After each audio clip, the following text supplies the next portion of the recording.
say, look, start with Guns, Germs, and Steel, and we can have a conversation. And at one point we were together, and I said, do you think we could ever get Jared Diamond? and my colleague here, Hunter, said, why not? Worth a try. And so here you are, sir. Here you are, and thank you for joining us. It's very exciting. You are welcome. No, I'm looking forward to our conversation. Great. You're not calling from Papua New Guinea, are you? No, I'm calling from urban Los Angeles. Where you don't have to press your lips so you get dysentery. And your books are fascinating. Look, we don't have to, Guns, Germs, and Steel. You've probably gotten, when you win a Pulitzer Prize, you've gotten your share of, accolades and stuff. Now you've gone on to write this book, The World Until Yesterday, which I thought was every bit as fascinating. And just for people, because, part of this podcast is to get people to read the right stuff. You are really essentially saying there is much to be learned from traditional societies. We have reinvented the wheel to an extent as a modern people, but there's much to learn in the things we've left behind. That's right. I would, in fact, say two things about them. One is that even if there were nothing to learn about them, which there is, they're just fascinating, and one could read them for enjoyment. The other thing is that, yes, there is a lot to learn from them. In effect, traditional societies are natural experiments in dealing with universal human problems, like how to bring up children and how to stay healthy and how to avoid dangers. The fact that we've got more potent bombs and denser populations than traditional peoples doesn't mean that we have better ways of bringing up children. And the reality is that I and friends of mine who've lived among traditional peoples have found that there is a lot that we can learn from them. Well, one of the things that I think is very interesting about your books is that you actually break down in very simple terms the catalysts to why human beings organize, either as bands or tribes or, in fact, even states. For example, conflict resolution. I never even thought of it that way. But, conflict resolution is very important. How do you deal with the accidental death of a child, for example, which you outline in your chapter? It was fascinating to me. There's this tendency, by the way, to just kind of a tangent for a second. There's a tendency for people like myself who haven't spent enough time. I grew up overseas. I lived in the developing world. But when you talk about something like Papua New Guinea, which already seems so exotic, and it is, the idea is, well, look, people die all the time, so the death of a child must be something people take in stride better than, say, someone in urban Los Angeles. Probably, though, that is not true. They're human beings. They feel the same exact kind of grief that we do, of course. And that's one of the things I think you highlight so well in Guns, Germs, and Steel. You highlight the differences. But I was fascinated with the ritual in how these tribes deal with stopping any kind of retribution and any kind of sort of corrective violence in their part. Yeah, they have to avoid collective violence because we in modern American societies, we don't go to much individual effort. Instead, there are police. If we were inclined to become violent, first of all, we know that the police are waiting, and so we don't do it. And secondly, if we do it, then the police come in and stop us from doing it. But in traditional societies where there are not police and there's not centralized government, then people have to prevent violence and resolve disputes by themselves. And they've got to do it because you're going to be living with those people for your whole lives. You can't afford to have someone angry at you who's going to be in your village for the next 60 years. And that's, I think, one of the things that really comes out in this book that you deal with so well is, of course, that, the punitive aspects of a justice system are only a small part. There's also the emotional aspect, a person being made whole in an emotional sense and being able to move on with their lives, which clearly traditional societies deal with much better than we do. That's right. Here's an example. There are things that we as individuals can learn from traditional societies. For example, my wife and I do not have a salt shaker on the table in the kitchen. I've learned from traditional New Guineans who eat as much salt in 200 days as an American guzzles down in one day. And the result is that the New Guinean never gets stroke and hypertension. So my wife and I can decide for ourselves we're not going to have salt in the kitchen. But there are other things that require action by all of society to adopt. And for example, if I think that the American civil justice system has big drawbacks because it's concerned with right and wrong and punishment and deterrence, but it doesn't care at all about emotional reconciliation between a brother and sister in an inheritance dispute or a divorcing couple, if that's my opinion, I can't do anything about changing the justice system of the U.S. Instead, that has got to be a collective decision. And so the things that we can learn from traditional societies are partly individual lessons and partly lessons for society as a whole.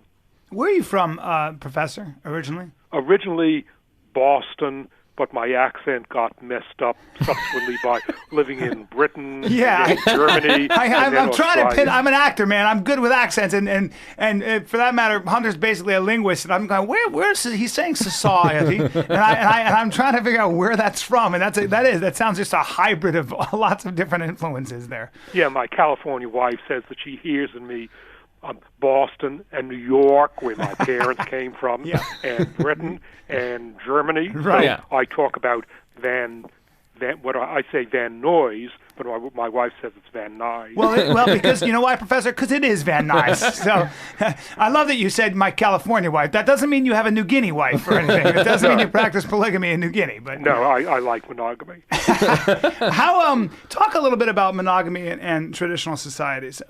We live, I think, in this country, we live in a very puritanical country. We live in a very puritanical. One of the things that you find in this country, I think, is you're forgiven if you drink a little too much. You're forgiven if you come to work tired. You're forgiven for lots of lapses in self-control. You're not forgiven if you practice adultery. You're not forgiven if you practice polygamy. You're not forgiven if you're, a real philanderer, especially if you committed to one woman. How do, and one of the things I think is fascinating about your case study is I had no idea Papua New Guinea, of the 7,000 languages, 1,000 are spoken in Papua New Guinea. The Highlanders and Lowlanders are so different in just so many of their different practices. It really is a wonderful microcosm, I suppose, to study human beings in all their vast differences. They're just all, there's so many different differences. But how do traditional societies, how have they all looked traditionally at monogamy? That's a really good point to talk about now towards the beginning, because a simple answer is traditional societies vary enormously with respect to monogamy. And that's one of the things that makes traditional societies so instructive in general. They vary a lot. They vary much more than do our modern state societies. Virtually all, the great majority of modern societies with governments today have laws about monogamy. And in other respects, in how we bring up children and what we do with old people, modern societies, Japan, the United States, Israel, they're similar to each other. Once you've got government, all societies come out looking pretty much the same. But traditional societies are much more varied, and they're varied with respect to monogamy. There are traditional societies where monogamy is the rule. There are traditional societies where most men, at least desire to become polygamous. The commonest, there are like Los Angeles. But keep going. I'm sorry? Like Los Angeles, but keep going. Yeah. Yeah, we'll pass on that. There are traditional societies that are polyandrous. That's to say, where women have multiple husbands rather than vice versa. Wow. This illustrates the great diversity. The commonest pattern in traditional societies is that the society is nominally polygynous, meaning that it's acceptable and, in fact, it's desired for men to have multiple wives, but very few men succeed in achieving that goal.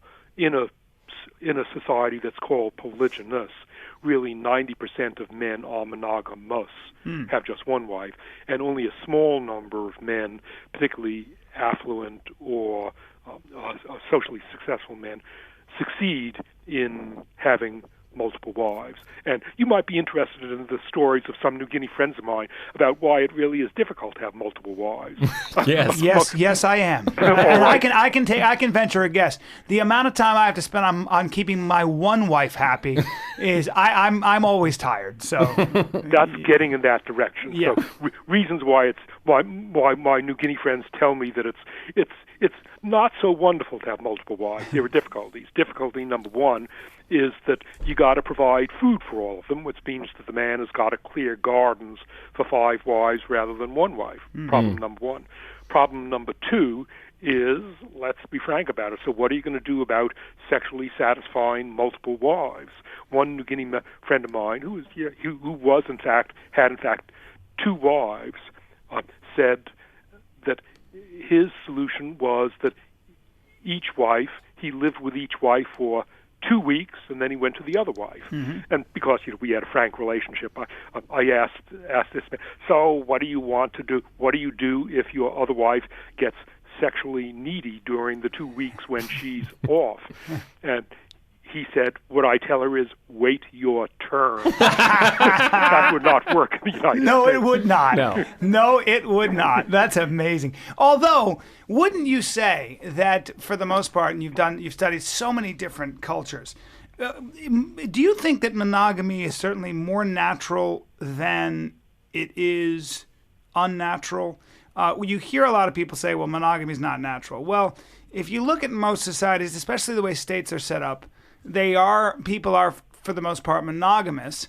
That may very well have to do with practical things like disease, the spread of disease, and what you just said, resources. I mean, resources are scarce for one man to have to provide for, not just in food, but frankly in sperm, for God's sake, whatever it is. And also energy. And in terms of the needs and the constraints on child rearing in a state society, the amount of energy that is required to raise a child nowadays. And responsibility, would seem to be much greater than it would be in a traditional society, but that may not be true. Yeah, so Professor, do you think the reason for monogamy is more practical, or is there a natural nostalgia for it of some kind? I mean, it's a hard question maybe to answer, but... Yeah, it's not a matter of natural nostalgia, but it certainly is a matter of natural something. If you just ask for what is the fact, what's the empirical fact, never mind the theories, about most men in most traditional societies, the great majority of men traditionally around the world have been monogamous. If they desire, they may secretly or openly desire to be polygamous, but most of them can't bring it off. And reasons include the one that you just mentioned, that it's work for both women and for men to bring up children. A man may not breastfeed his children. I mean, one interesting recent discovery is that men are capable of breastfeeding under certain circumstances. What? Is that true? We'll get back to that. Yeah, let's put a marker, and a big marker in that. I want to come back to that, but keep going. That's right. We'll come back to my recommendations later. But as far as bringing up children is concerned, a man in a traditional society has got to protect those kids, and he's got to hunt for those kids, and he's got to clear gardens for those kids. So when you talk about practical considerations, in a traditional society, just as in a modern society, it's just difficult for a man to have multiple wives and to take care of the children resulting from those multiple wives. Talk to me a little bit about mythology. You've got 1,000 languages in Papua New Guinea. I'd imagine you have a large number of different mythologies and different religions. I'm always fascinated as to why, and I can give you probably some reasons, but the Judeo-Christian ethic has been here for really 5,000 years almost, and I'm always surprised and amazed at its resilience. And I'm speaking really of the 3 great religions, at least Judaism to begin with, and then the 2 religions that sprung from that, Christianity and finally Islam. Buddhism has its place, of course, and stuff, but I think that the power of those religions have really to do with things like, well, we are all of the same moral worth. You matter as much as the next person, regardless of your skill set and your color and all that stuff. I mean, those were at least the ideals we're supposed to reach for, et cetera, et cetera. We don't have to go into that. But why do you? How different are the mythologies in Papua New Guinea? A big difference right away is just to take your example about, say, Christianity, Judaism, and Islam, and we could throw in Hinduism and Buddhism as well. Of course. All those are examples of what one can call an organized religion. They're religions that are transmitted. In the case of Judaism, transmitted for 3,000 years, Christianity for 2,000 years, Buddhism for 2,600 years. They're religions that are transmitted, and they have writing. They have sacred books that are transmitted by writing, and they're organized. Namely, in the religion, there are priests, whatever you call them, priests, rabbis, ministers, and there are houses of worship. All Catholic churches anywhere in the world, you walk into them and they look approximately similar. They've got the same Bible. They have the same sorts of services. Again, Judaism, there are different branches of Judaism, but say Orthodox Judaism is similar in different parts of the world, and it's recorded in writing. The big difference with traditional religions is that the religions are not organized. It's not the case that one village has one religion and that religion is shared with 35 other villages. It's that each group has what you could call its own religion. It does not proselytize as do many or most organized religions, and it's not transmitted in writing. There are not full-time priests or ministers or rabbis. So, in short, a major difference between religion traditionally and religion as we know it is that religion as we know it is organized, transmitted in writing, whereas traditional religions are not organized. They don't have standardized rituals, and they're not transmitted in writing. You know, when I read Guns, Germs, and Steel, one of the things that struck me, and one of the great contributions to that book, is that you answer a question. You start with a question that was asked by somebody from Papua New Guinea, and that is really, why are some societies more developed than others? You do, the book is seminal. You do an amazing job, obviously, of arguing and proving that so much of it had to do with access to edible grasses, to domesticated animals that could be domesticated, to weather, and most importantly, maybe sharing of ideas. If there's a river like there is in the two rivers in China that kind of bring ideas back and forth, and geography has a great deal to do with it. However, when you look at the physical differences between people, and they are vast. You know, if you talk to a geneticist, some medicines work really well on Northern Europeans. They don't work very well with Africans at all. So we are very different genetically. We had a guy, David Epstein, on the podcast recently who wrote the book The Sports Gene, who basically talks about how important hardware is. Your genetics are very important for whatever sport you choose. However, I think you do such a masterful job in Guns, Germs, and Steel in proving that the human mind, has universally as much potential as the next person. Whether you're from Papua New Guinea or you're from China, really it's a question of access to ideas, access to opportunity, and training. What does that say about?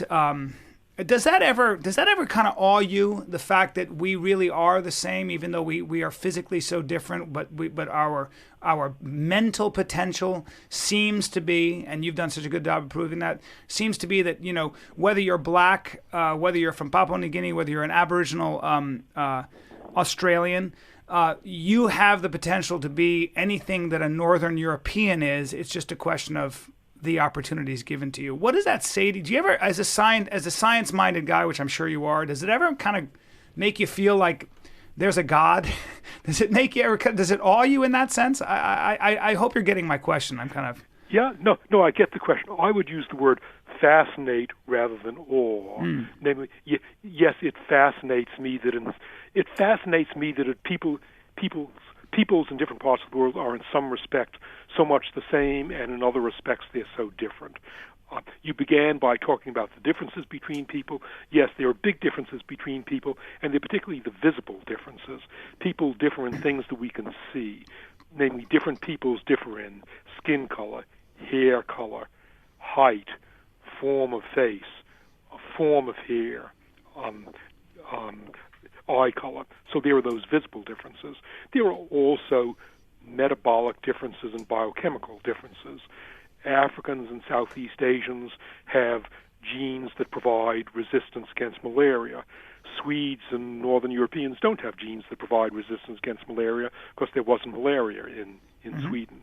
So yes, there are those differences, but if one were to conclude from that people are different in lots of other respects, in other respects, people are surprisingly similar. What one can say is that one could say that people are basically similar. They differ externally in the parts that are exposed to the environment. They differ in resistance to disease and biochemistry. But there's no evidence of people differing in their brains around the world. That blows my mind. And Hunter's passion is this subject. He's written a book called The Straight-A Conspiracy about that, essentially that the worst idea is that people were born smart. That is a bad idea. In fact, it has so much to do with just opportunity, and your book does that. So, yeah. And also, I mean, the beliefs that we have. I mean, I have to tell you, Professor Jared, whatever I'm supposed to call you. We'll call him Professor Diamond. Yeah. Because he's earned it. Yeah, but I mean, I read Guns, Germs and Steel my freshman year of college, and it changed my life. I mean, it really was like so emotionally impactful. Like Bryan, I lived all over the world, and I think that, you know, we live in this very unfortunate period in our intellectual history when we look at the differences in outcomes between, you know, different groups of people from different places in the world, and we've been told that the narrative of race is broken, right? That you can't simply explain that in terms of, you know, people of different skin tones are smarter or less smart. But we haven't really been given a satisfying narrative, right, until Guns, Germs, and Steel to really understand why did the West get rich and why is so much of the rest of the world poor. And I mean, it makes you wish that he'd written the book 200 years ago. Yeah, and it makes you wish that everybody had read the book. Yeah. I mean, it was, you know, such a moment of catharsis for me. And I think in terms of Was it a moment of catharsis for you, Professor? It wasn't a moment because it just took so long. Yeah, I was going to say. Decades. When you wrote the book overnight, sir, was it? Yeah, you're right. Not quite. I went to New Guinea for the first time in 1964. Yali, the New Guinean who asked me, why do you white people have all the cargo and we black people don't? He asked me that question in 1972. It wasn't until 1986 that I started getting ideas about how I would have answered Yali, and it wasn't until 1997 that I wrote the book. So there was not a flash of insight. There was long reading and learning about fascinating stuff such as origins of agriculture. Let me give you just one anecdote, because it's a nice anecdote that illustrates this fascination of New Guineans being so like each other and so unlike each other. The first tribe that I worked with in New Guinea was the Foray people in the highlands. Now, the highlands of New Guinea, people have been in the highlands for 46,000 years. The highlands were isolated from the coast. Highlanders didn't visit the coast. Did you say 46,000? 46,000 years. 46,000 years is when people first came to New Guinea. Wow. And so Highlanders have been there for a long time. They've been isolated for a long time. One might think then that there's been lots of time for them to end up very different from us, and in particular because there has been writing in the West for 5,000, about 200 years, and there's been writing in Europe for 4,000 years. You might guess that there would be genetic requirements to be able to write, and that New Guineans wouldn't have those requirements. Well, while I was on a trip to New Guinea about 10 years ago, I happened to be working in an oil camp, and I had a room in the oil camp where I was doing my bird studies. In the next room, there was a New Guinean working away at a computer. So just out of curiosity, I introduced myself. It turned out that he was from the Foray tribe, the tribe that I had first encountered in 1964. The Highlanders. A Highlander. Yes. And it turned out that he was the son of the first South Foray man who had learned to write. So you might imagine that after 46,000 years of isolation, it would take hundreds of years of evolution for New Guineans to acquire the genes that would let them write. But no, in come Europeans, they start to teach people to write, and immediately the father of this guy learns how to write. But on top of that, this Foray man was sitting at his computer. He had learned how to operate a computer. I don't know how to turn a computer on. And there he was. He had trained as an engineer. He was developing the water circulation plans for a small city in the highlands. So there in one generation, he has gone from non-literacy to computer literacy far beyond me, and he's an engineer devising waterworks systems. That just illustrates that the brain is there, and what's missing is an opportunity. You bring in the opportunity, and within a few weeks, someone starts to write. So this is one of the greatest stories I've ever heard. Let me just put it out there. Look, listen. This is. I wish the world could hear that story. I'm going to tweet that story. I'm going to do whatever I can. Look. I mean, what does that say about evolution? What does that say about the origin of the species? What does that say about the descent of man? What does that say about Darwin? That feels to me. It feels to me like there's something else going on. It feels to me that if we did descend from apes, I'm willing to believe it. I believe in science. Science is awesome. There's got to be a lot of room for science. Is there something else going on there that we haven't touched on? Since it seems to me that the 46,000 years ago, Papua New Guineans, even though they were isolated, were born essentially with the same brains as Europeans. The Europeans came along, and they did everything from the Acropolis to Aeschylus to Shakespeare to Beethoven to Mozart, and the list goes on, and nuclear fusion, for God's sake. And all of a sudden, in one generation, we've got somebody who is performing up to par. But that's because of how you understand intelligence. You understand intelligence as in there must be a specific modality for writing and one for math and all of that sort of stuff. But what we now know over the last 50 years is that the amazing thing about the human brain is its raw flexibility, and that it's equipped with certain very basic tools that enable almost anything to be possible. I mean, I think one of the things that I remember, I don't know whether it was in your book, but about reading about these Papua New Guinean Highlanders, and they developed this system of irrigation for their crops. And of course, the well-meaning Westerners come in and say, oh, there's a much, much better way to do it. And of course, the system is a disaster. It wipes out the entire mountainside, and it turns out that while their system may have been less efficient, there was a reason why it was structured that way, because it was sustainable. Was that in one of your books, Professor? Yes, it was. It's a wonderful story. So in the New Guinea Highlanders, they grow sweet potatoes. The environment is rather hilly, and they have irrigation ditches. And the irrigation ditches go around the hills along the contour line. So in comes an agricultural expert, and he looks at these irrigation ditches going around the contour line, and he's absolutely horrified. He said, for heaven's sakes, you stupid primitive people. The wretched irrigation ditch, it ought to run downhill to drain the water quickly off the top of the hill. And so put in your irrigation ditches vertically going downhill. So the people were awed by the agricultural expert, and they put in their irrigation ditches vertically going downhill.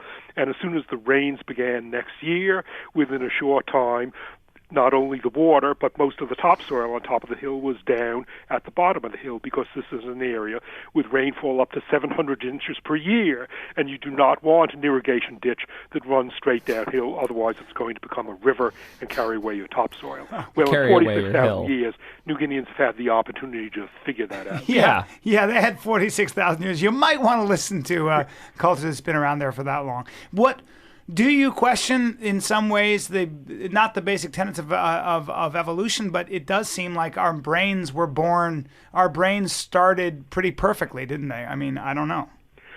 I would say to that yes and no. There's so much that we don't understand about the human brain. I would say most of what the human brain does, we still don't understand. How do children learn language?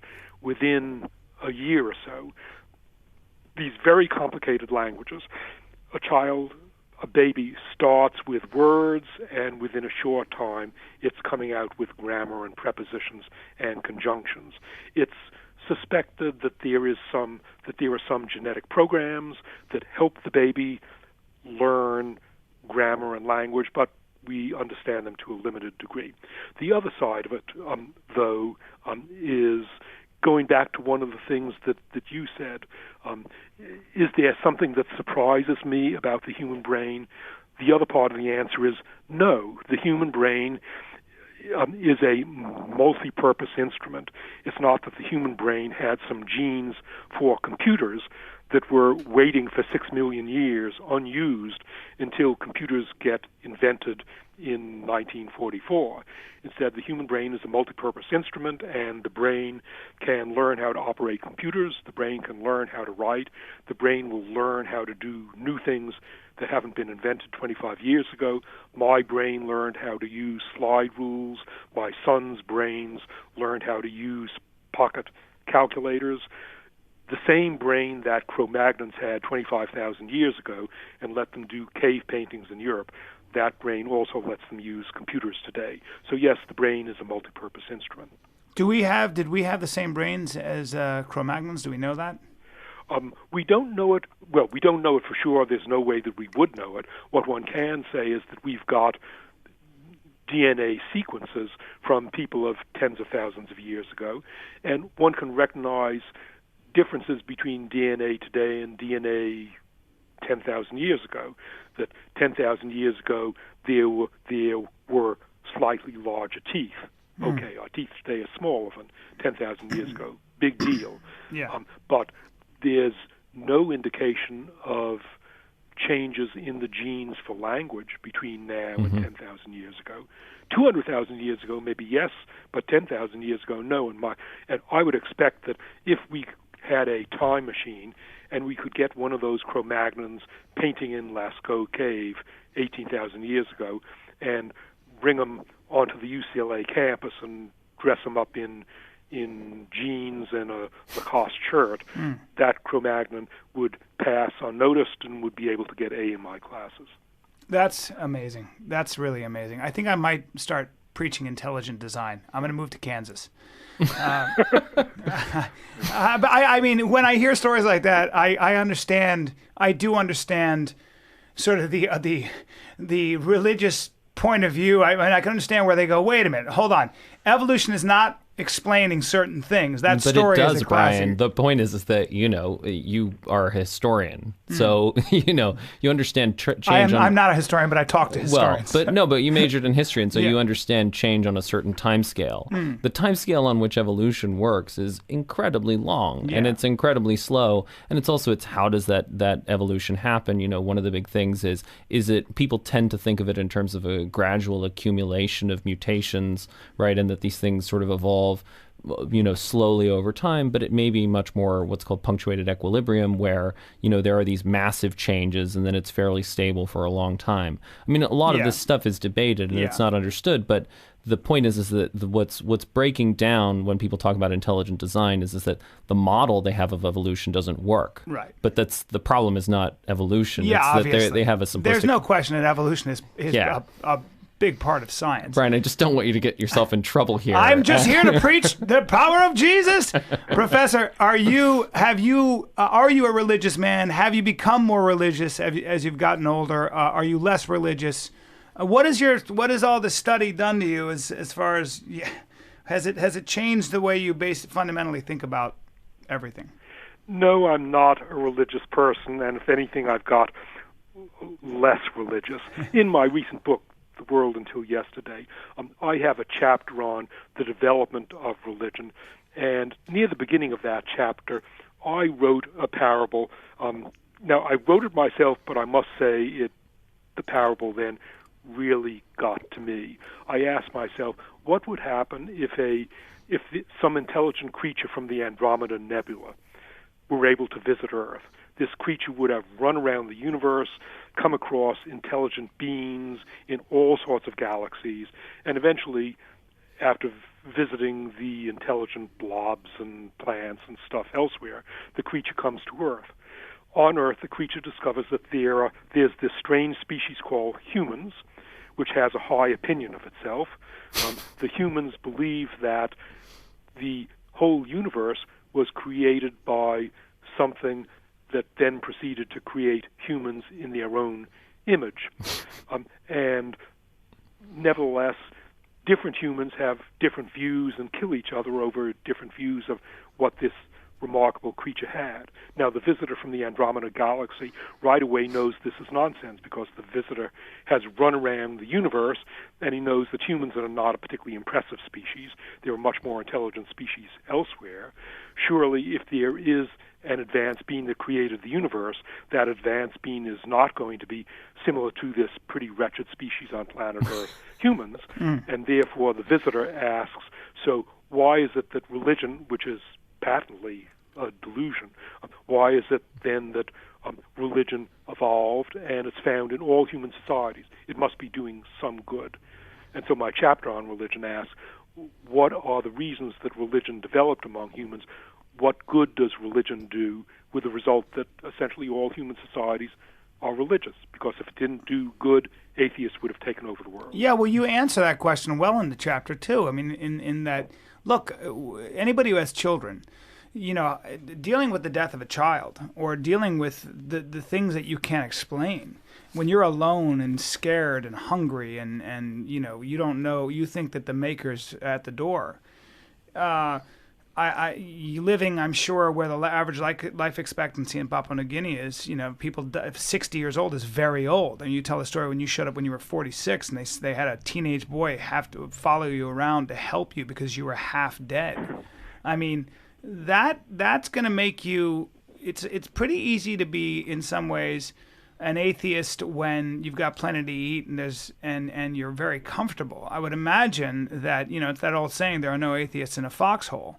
Your environment is going to, when you can't explain your environment, when it's very harsh and overwhelming, when you feel like a sort of a plaything, a puppet in this vast chaos, it seems to be that human beings need something to think about. There's got to be a purpose. There's got to be something at the end of this tunnel.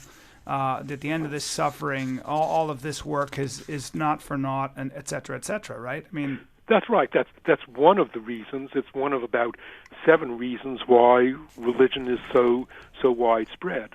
Just to take the reason you've mentioned, the thought of one's child dying.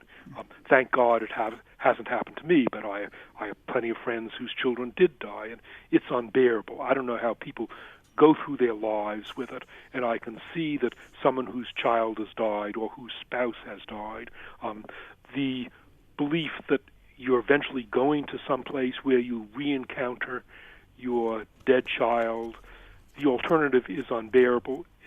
The alternative of never encountering your dead child again, that's one reason why religion is so powerful. But still another reason is that today we've got science to explain why the sky is blue and why the sun appears to rise. But thousands of years ago, before there was science, New Guineans asked why the sun rises, just as did the ancient Greeks.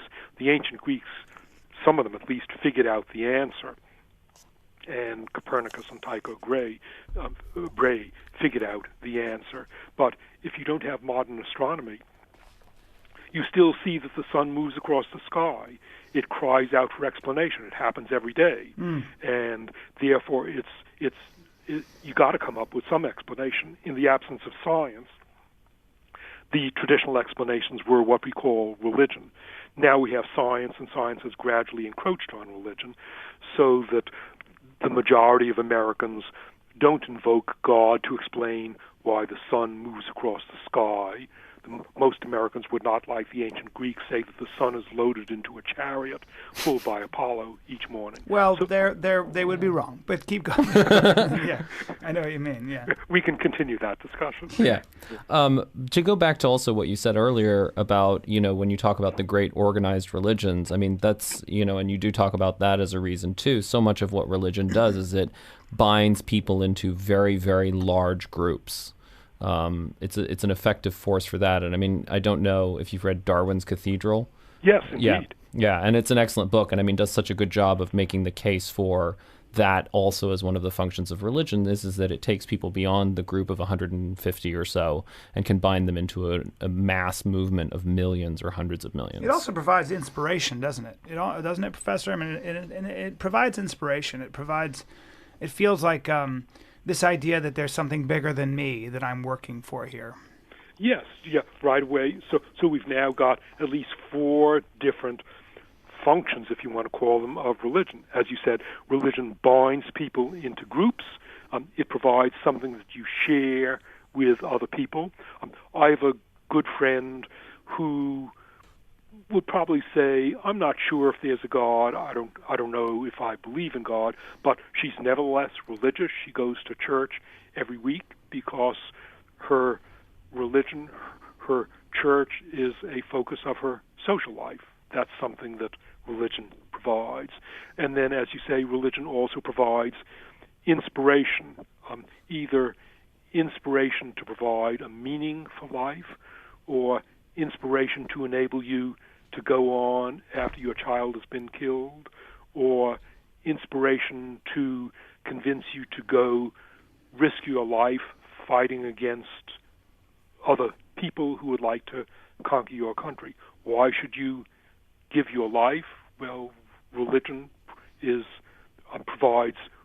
has provided reasons for people to give their lives, both to defend themselves and their families, and also, unfortunately, to go kill other people and conquer other lands. I wonder what our movies and what our mythology, what our entertainment business would be like, what our story, the anatomy of our stories would be without those motifs, without that mythology, without that inspiration. I dare say it wouldn't be as fun and interesting a world to live in. We just had Lawrence Krauss on, who's going to be dropping soon on a podcast, who's a theoretical physicist who would probably chew my head off because he's such a militant atheist. And I didn't really grow up with much religion, but so much of what inspires us and what we watch and our heroes, people like Gandhi and Martin Luther King, those people were doing something because they really believed they were being guided by a larger, more benevolent force. They really believed they were put on the earth for a reason, and it wasn't a mathematical accident. It wasn't some evolutionary, biological sort of happenstance. No. In fact, they were put on this earth for one reason, that was to dedicate their lives and die, if need be, for a greater cause than themselves. And Nelson Mandela went down as, all they talked about was the speech he made, which was, I am willing to die if necessary for these ideals by which I live. That, as a man who studied all these different cultures, that to me represents human beings at their best. Our heroes are those people that were willing to sacrifice their very appetites, their flesh and blood. Sir Thomas More, when he wouldn't renounce the Catholic Church, for example. These are the great heroes of our mythology, of our stories. And I dare say that's probably the case in all cultures across the globe. Would you agree with that? That's a very interesting point. There are two things that I'd say to that. Would I agree with it? Only partly. In traditional societies, small-scale societies, I'm not aware of any small-scale society in which someone would give his or her life for an idea, for a religious idea. That's something that came in only with the development of organized religions and larger societies. In a larger society, you need ideas to enable people to get along with each other, to get along with strangers, not to attack strangers.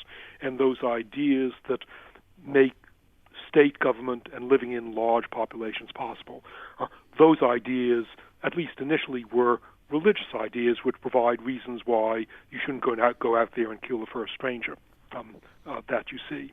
The other point that I'd like to respond to is your comment about bringing out the best in us. And yes, religion does bring out the best in us, and you've cited examples, Mandela, Martin Luther King. Religion, as you know, also brings out the worst in us.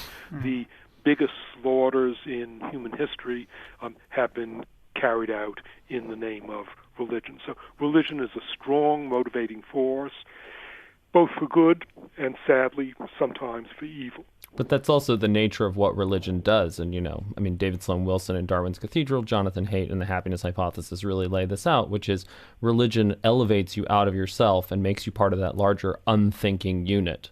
and unthinkingly, without thinking of the consequences of how you will suffer, you may be motivated to do something great and uplifting if your principles are in the right place, but unthinkingly, you may also be motivated to do something utterly evil. I have a different point of view. I think that for the most part, if you look at the big, if you look at Mao Zedong and Stalin and Hitler, yeah, but those and are Genghis religions Khan too. and Genghis Khan, they were not religions. They were, in fact, philosophies. There is a difference. One based in reason, one really based in the notion, let's kill 20 million people today for the betterment of humanity, and tomorrow for 1 billion people tomorrow.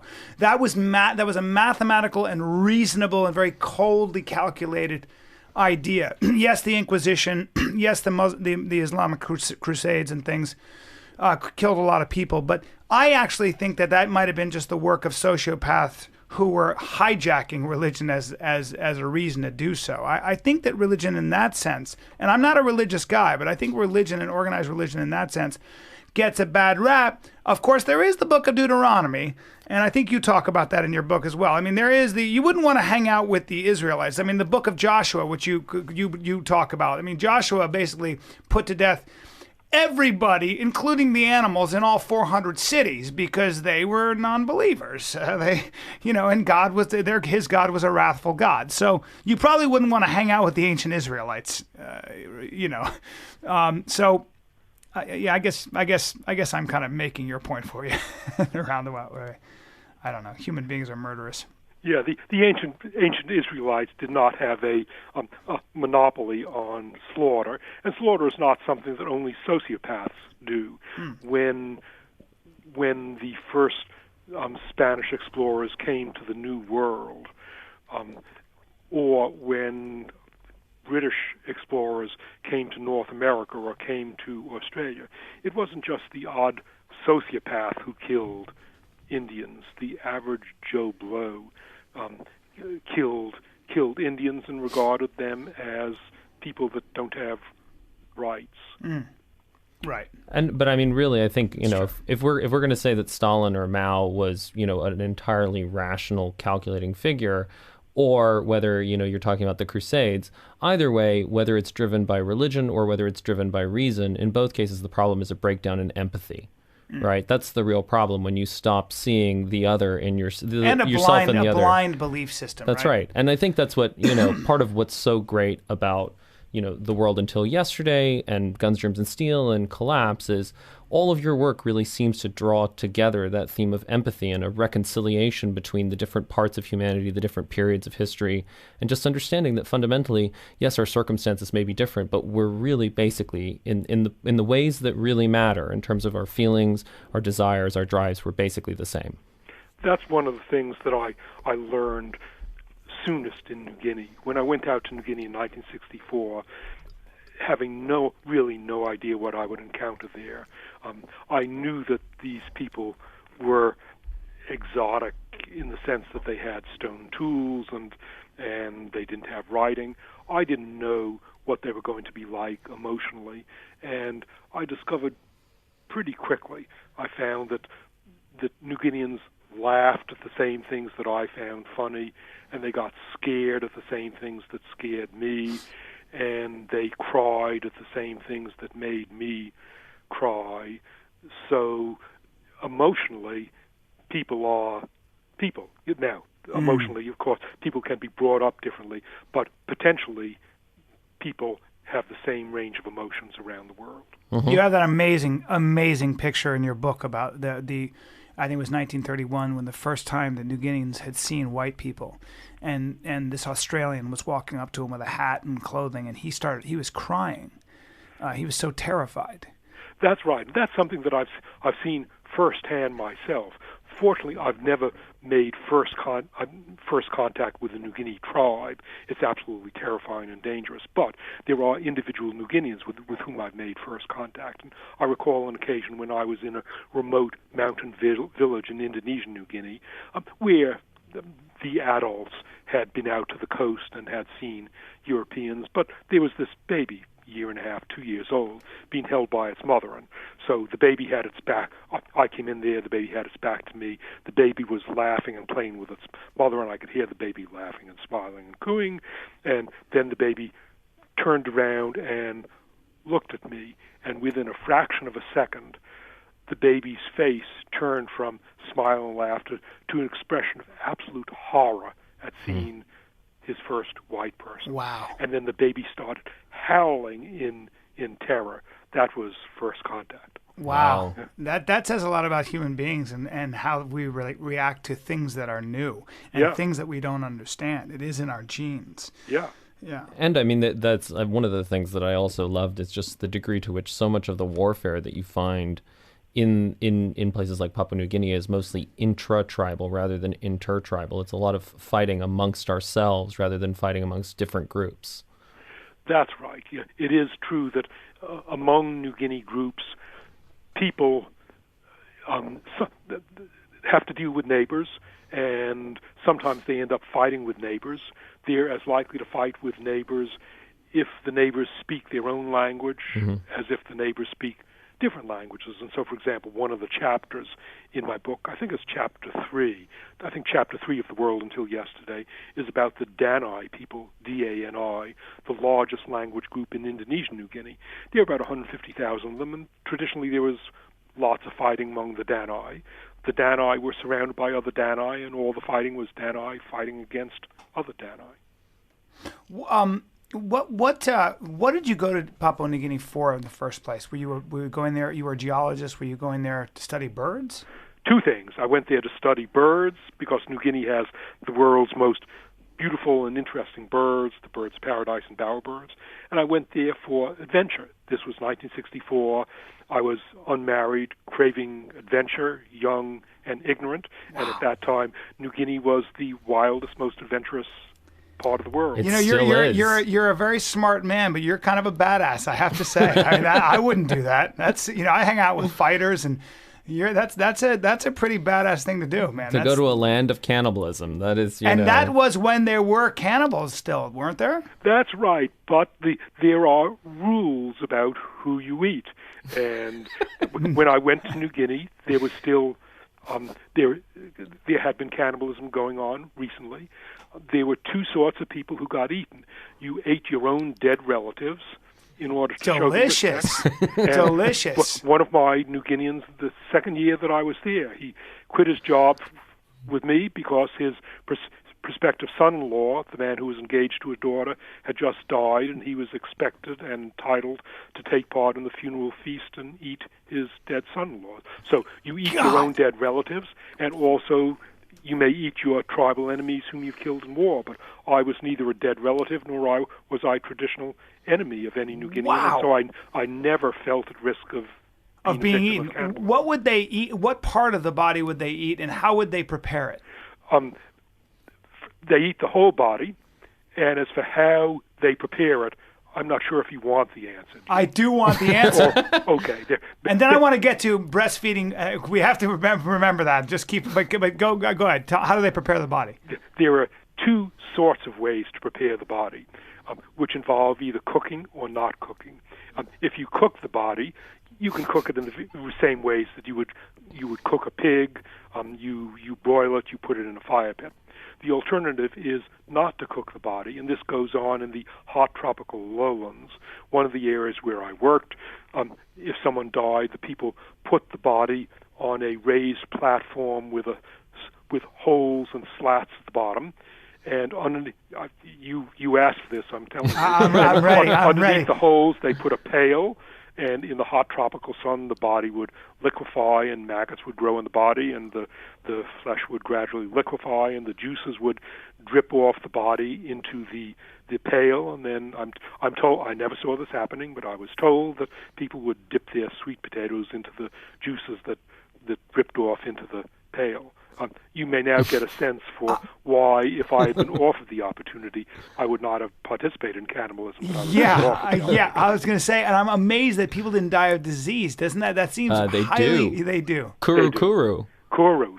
The first group that I work with, the foray, the commonest cause of death among the foray while I was there was a disease called Kuru, which is basically mad cow disease, Creutzfeldt-Jakob, that had become established and spread through cannibalism. From eating human brains and other human neural tissue. Yeah. Yeah. Oh God! And they also call kuru laughing sickness, don't they? Yes, because it involves the early stages involve a breakdown of central nervous system control, so people have difficulty walking, but they also have difficulty refraining from laughter. God, it's so incredible. Yeah, to me. it's amazing. That is just amazing. What's really amazing to me is that Emily Post did not deal with the rules of eating your other people. Like, there's that chapter is just not in there. Well, it's a hard thing to even make sense of. It's so crazy. Although I know the Native Americans practice cannibalism in certain parts of this country. Lots of peoples all over the world have practiced cannibalism. Yeah. And you make people desperate enough. I mean, look at the Ukraine in the 1930s. I mean, yeah, but if you're starving, but a lot of societies that were not starving necessarily, but I guess protein, if anybody's been hunting, I always talk about this. If you ever gutted a deer and chopped it up, you can see why hunter-gatherers who hunt and that intimate process of killing an animal and quartering the animal and skinning the animal and eating the animal, you can understand why it's so easy to kill a human being once you get very familiar with killing an animal. There's not a lot of difference between a human being's rib cage and innards to a deer's, believe it or not. I mean, the deer has fur and thicker skin, but a knife does the job very easily. Once you kill the human being, though, yes, you can kill a human being. I was going to say you can kill a human being as easily as you can kill a deer, but that's not true, and that's important. One of the reasons that cannibalism is not more widespread than it actually is that humans are the most dangerous animal. It's easier to kill any animal. It's easier to kill an elephant than another human. So there are not societies that we know of that made a practice of hunting people for food. Just too dangerous. That's interesting. And there's also, there's the emotional component as well. One of the things we do know about the brain is there are large parts of our brains are devoted to recognizing human faces, and it's difficult to kill a human being on an emotional level. Yeah, I would imagine. Is that true, Professor? So I'm told. Yes. Whatever my fantasies may be. Yeah. Listen. I've never come close to acting on my That's it. But you did see or know of a lot of murder that went on between tribes and even within tribes in Papua New Guinea. Very violent place. You're more likely to die in hunter-gatherer societies, you're way more likely to die of violence from another man or another person than you are other things, right? What one can say is that violence is one of the 3 or 4 common causes of death in traditional societies. Violence, but also infectious disease because they don't have antibiotics, and starvation because they don't have supermarkets, and then environmental accidents like drowning in rivers because we've tamed our environment and they haven't. But it is true that the chances of dying a violent death are higher in traditional societies than modern state-level society for the obvious reason that we have police and we have the army and we have law courts and they don't. Yeah, but when the jungles of Papua New Guinea, first of all, how big is this area that we're talking about if you include Indonesia, Papua New Guinea? How big is it? A few 100,000 square miles, roughly the size of California. It's a huge area, but the jungles are not. It's a very dangerous jungle, isn't it? You've got crocodiles, you've got wild pigs, you've got spiders and scorpions and poisonous snakes. Not to mention, you can get tropical ulcers if you just get a scratch and things. But what is the most dangerous animal in the forest? Well, compared to Africa, New Guinea forest is actually an undangerous place. I walk around routinely unarmed, alone in New Guinea forests. The crocodiles, they're confined to the lowlands, and of course only swampy areas of the lowlands. Wild pigs, yes, there are wild pigs, but there's only one occasion when I've been threatened by a wild pig. The dangerous animals there are insects, actually. They're not big animals. There's no big animal that would be a danger. No cats, no lions, no leopards. No lions, no leopards. The biggest mammal is tree kangaroos. Tree kangaroos can weigh up to maybe 70 pounds, but tree kangaroos, they're herbivores. They're not going to attack you. Most dangerous animals are, in fact, insects and wasps.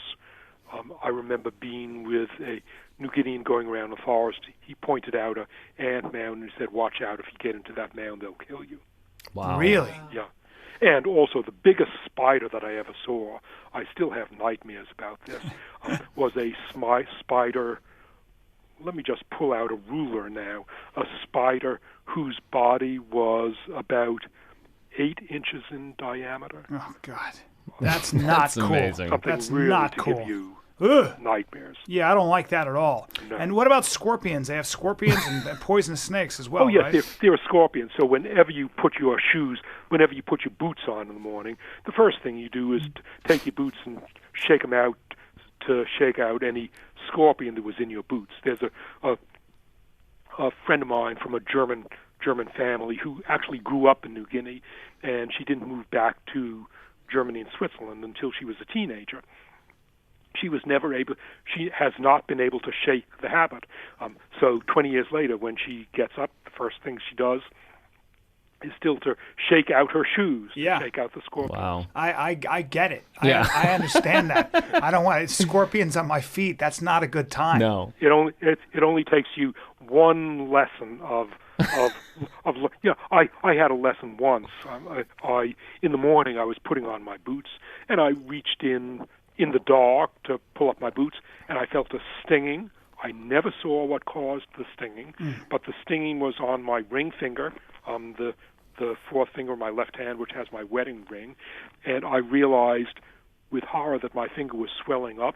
I realized it, and I wondered, am I too late? Have I realized it? Is it too late to get my wedding ring off before my finger swells and it becomes a tourniquet? And thank God I was able to get my wedding ring off, and my finger kept swelling. So I was able to wait until the finger went down again. I don't know what it was that was in my boot, but it's just a warning not only to shake out your boot, but not just to reach your hand into your boot in the dark. Wow. Take a look at what's there first. Before Bryan returns us to male breastfeeding, the one thing that I think is so important for listeners is, would you just tell us how this work of your life has changed what you believe about race and the very idea of race, which is obviously for an American audience, that's something that's so important. And what is your research and what do your books say about that? Sure. Several things to say about. First of all, there's the obvious fact that people from different parts of the world look different. They look different in their skin color, they look different in their eye color, they look different in their hair color.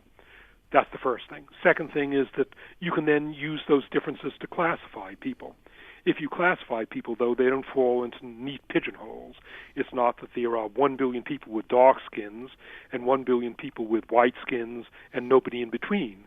It's that populations with dark skins grade indiscernibly into populations with paler skins. And so as you start out in Northern Europe and you go into Southern Europe, people are darker, and you go into Northern Africa, people are still darker, and you go into Central Africa, people are darker yet.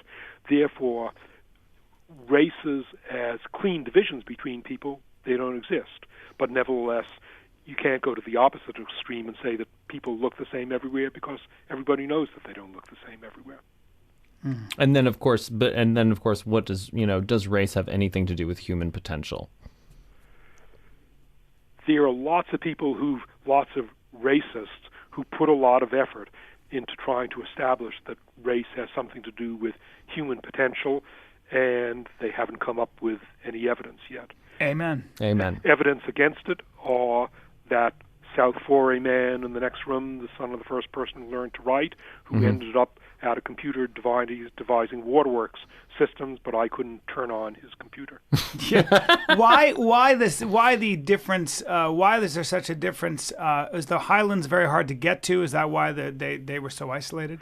Yes, the lowlands are near the coast. If a ship lands Europeans on the coast and they start walking, they can certainly walk a few miles into the lowlands, whereas the highlands of New Guinea, although Europeans started prowling around the coast of New Guinea already in the 1500s, it wasn't until 1931 that they got into the densely populated valleys of eastern New Guinea. It wasn't until 1938 that they got into the densely populated valleys of western New Guinea, and it's because you might say, well, the highlands just 80 miles from the coast. Well, in New Guinea, 80 miles. I just came back recently from a mountain range in New Guinea, where in 1983 I tried to walk up to the highest mountain from the coast. And after 17 days, I had gotten 11 miles. It was clear that I was not going to get there. But there was a British expedition in 1908 that tried to reach the highlands from the coast, and after a year and a half, they had gotten 80 miles, and so they gave up and went back home. Unbelievable. What a trip. Unbelievable. Let's get to male breastfeeding. All right. So, male breastfeeding. In practice, breastfeeding is done by women. Does this mean that men are incapable of breastfeeding? No, men are capable of producing milk in small amounts, particularly under some circumstances. The best established circumstance for men producing milk is that when the concentration camps were opened at the end of World War II, and starving people from the concentration camps were then fed, the refed, starved men often began producing milk. There's something about starvation, the hormonal changes, and then the subsequent refeeding and those subsequent hormonal changes that result, at least transiently, in milk production. But it is the case that men, given stimulations such as mechanical stimulation, are capable of producing small quantities of milk. I will have to tell you a story there, and that is that I have a friend. He's a man. He's about 6'2". He's husky, but there's something about him that his beard is rather sparse. And say he's American, so he was in an Australian pub, and he enjoys teasing people. So in this Australian pub, in a loud voice, he began telling stories about how we Americans are so egalitarian. And he then said that when my wife had a baby and was breastfeeding the baby, I decided, egalitarian, I'm going to share the duties. And so I took some hormones and I did some mechanical stimulation, and I was able to breastfeed my kids along with my wife. Well, the Australians in the pub were falling over themselves with embarrassment and being grossed out. Sure. Yeah. That's amazing. Yeah. Well, that's a loud American. That's what you call a loud, big-titted American, ladies and gentlemen. Professor Diamond, I got to tell you, man, that story and the other story have changed my life forever. I might even just never do a podcast again. Bam, drop the mic. Yeah, exactly. We're not going to top this. It's amazing. I consider it a privilege to talk to you, and I really appreciate, and I know Hunter appreciates you taking the time to speak to us. Your work is seminal. You're 75, I believe, and you're still turning out, work like this that's changing minds and inspiring people like us. So I thank you. I thank you for who you are, and I just I can't thank you enough for being on the Bryan Callen Hunter Mott show here. I thank you for a lively conversation. Listen. I can only offer one thing. If you're, I know you live in L.A. I'm always doing stand-up when I'm not on the road. I'm at the Laugh Factory at the Comedy Store. If you ever want to come out and laugh your ass off, you'll learn nothing, but I promise you I'll make you laugh. Thank you very much, and I hope I've made you laugh too. Yeah, you've done more than that, my friend. You've done more than that, sir. And if you ever are in town, you're with your family, you let me know, and I'll lay out the red carpet. You come out and see me, and I'll make you laugh. Thank you very much. Thank you for everything. Thank you, sir. And keep doing what you do, sir. Thank you. We'll see you. I hope to see you soon someday. Thank you. Take care of yourselves. Bye-bye. Bye. Bye. Jared Diamond, ladies and gentlemen. Jared Diamond. Drop the mic. I Dude, mean, that it doesn't get any better than that. Come on, man. Yeah. Breastfeeding, scorpions, fucking snakes, 46,000 years, and they're just the same. That's a life-changing. I just feel so lucky to be able to have a conversation like that. Absolutely. This is what it's about. Yeah. Just I never thought I'd be in a position like this. I don't know how many people are listening to our podcast, but I just never thought I'd be this lucky to have conversations like this. I'm learning something every single time. And it's such a privilege, and I think that's what's so cool is, when you talk to a guy like Jared Diamond, like, he's such a vaunted figure. Yeah. But listen, he, in the same way that, he meets those Papua New Guineans and finds that emotionally they're just the same, he's just the same. He likes to talk about male breastfeeding. Human being, ladies and gentlemen. The snakes and all of that That's sort of it. stuff. We know what we proved on this podcast? What? That racism is bullshit. Yeah, absolutely. And it's a lie. That's right. So there we have it. It all comes back to The Muppets in Manhattan, one of my favorite movies. And there's a line in there. You're such a nerd. But keep going, you fucking nerd. Keep going. But there's the Greek restaurant owner, and he offers his advice about life. And he says, people's is people's, and that really is sort of... I like it. On that note, and that's a terrible Greek accent. Yeah, well, fine. Thank you. People's is people's. Yeah. Ladies and gentlemen, there it is. Bye-bye. Jared Diamond. Oh, wait. I'll be in, when is this dropping? I don't know. Who the hell knows? Go to bryancallen.com. I'm doing stand-up. Come out and see me. You've been listening to The Bryan Callen Show. Be sure to visit bryancallen.com for information about this episode as well as past and future episodes. You can follow Bryan on Twitter @Bryan Callen and like him on Facebook. Go to facebook.com/Bryan Callen Comedy. Thanks again for listening. We'll see you next time.